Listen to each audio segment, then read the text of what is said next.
Hola! So pause muna tayo sa pagbabalita ng showbiz. All hands on deck ang mga kapatid.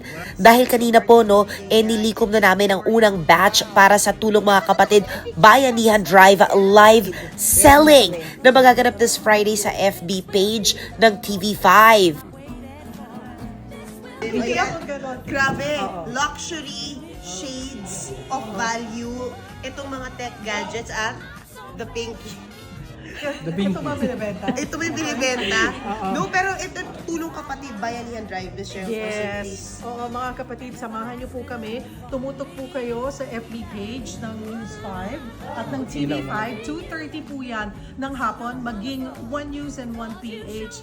Kami po ay mga ngalap ng mga maaari nating maitulong sa mga kababayan natin na apektuhan nitong bagyong uwan ng bagyong Tino at maging kung mas marami tayong makukuha hanggang dun sa mga kapatid natin na patuloy pa rin bumabangon dahil sa lindol. So tuloy-tuloy po ito. Magsisimula. Actually, nagsimula siya kagabi sa Vibe. Yes. Yung ating drive, fundraising. At kami po dito sa TV5, yung mga anchors at mga kapatid natin sa sports. Carlos Yulo, Junmar Fajardo, award na ibibigay niya. L.A. Tenorio, magbibigay din po siya.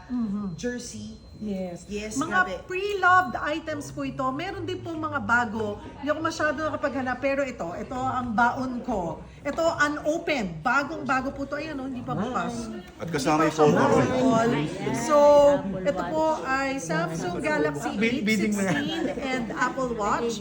Bukod pa dyan, mga personal items at mismo si Papo Julius Babaw ang gumawa ng painting na ito. Si Mamute naman mag-aabot ng mga freebies kasama ng mga personal items na mint condition na kanyang ibibenta. Nag-mine ka na, nakatulong ka pa. Mangyayari ito sa Friday mga kapatid. Pwede rin po kayong mag-donate.